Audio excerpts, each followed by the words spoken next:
Tu es né pour plus, bien plus. Et si tu l'oublies, rappelle-toi ceci. Le prophète Mohammed, que la paix soit sur lui, l'homme le plus humble, visait pourtant le sommet. Mais quelle était vraiment sa vision? Tu risques d'être surpris. Reste bien jusqu'à la fin. On parle de la grandeur dans l'objectif, pas de petite ambition. Le prophète, que la paix et la bénédiction soient sur lui, n'a jamais visé petit. À la Mecque, alors que les musulmans se cachaient pour prier, il disait à ses compagnons: Dieu me donnera la victoire, même si vous ne le voyez pas encore. Il voyait déjà la conquête de la Mecque, l'expansion de l'islam jusqu'à Rome et la Perse, alors qu'il était entouré d'oppression. Mais comment garder une vision haute quand tout semble s'écrouler? La suite te donnera les clés. Alors au chemin d'une vision nourrie par la foi, pas par les circonstances, là où les autres voyaient des chaînes, lui voyaient des opportunités.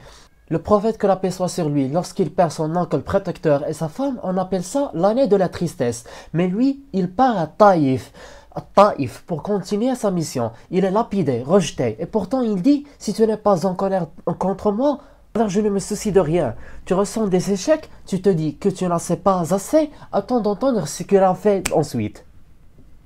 Il pensait au monde, pas seulement à sa vie. Le prophète, que la paix et la bénédiction soit sur lui, pensait global. Il a envoyé des lettres aux rois de la terre.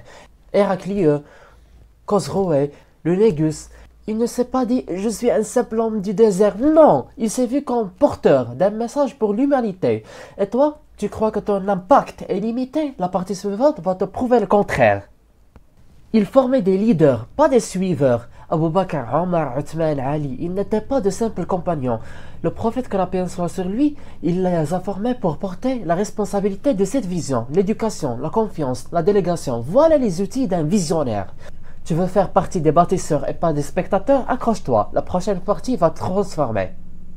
Alors la Mecque n'était qu'un début. Beaucoup auraient pensé que la conquête de la Mecque était l'objectif final, pas pour lui. Il entra humblement, tête baissée, pardonnant à ses ennemis, et il prépara déjà l'expansion vers le nord, vers Tabouk, vers le futur. Sa vision ne s'est jamais arrêtée. Mais comment toi aussi tu peux développer une vision sans limite? Voici comment. Mais comment développer une vision aussi haute? Ne te limite pas à ce que tu vois, laisse ton corps croire à l'invisible. Deuxièmement, entoure-toi de grands esprits et lis des grandes idées. Troisièmement, pense long terme, 10, 20, 50 ans.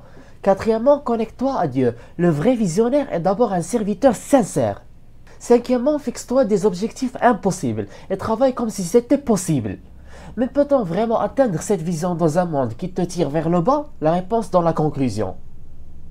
Donc une conclusion puissante. Le prophète, que la paix soit sur lui, nous a appris une chose. Quand vous demandez le paradis, demandez al-Firdaus al-A'la. Même pour le paradis, il ne voulait pas juste entrer. Il visait le plus haut niveau. Et toi, tu mérites plus. Tu peux plus.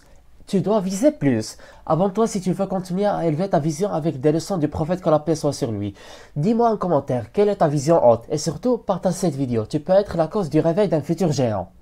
Et je m'interroge, comment tu es intéressé à ce contenu sans que tu aies touché les vidéos précédentes dont on parle de l'argent et tawakkul. Watchlist est un héritage cognitif à l'humanité. A très vite.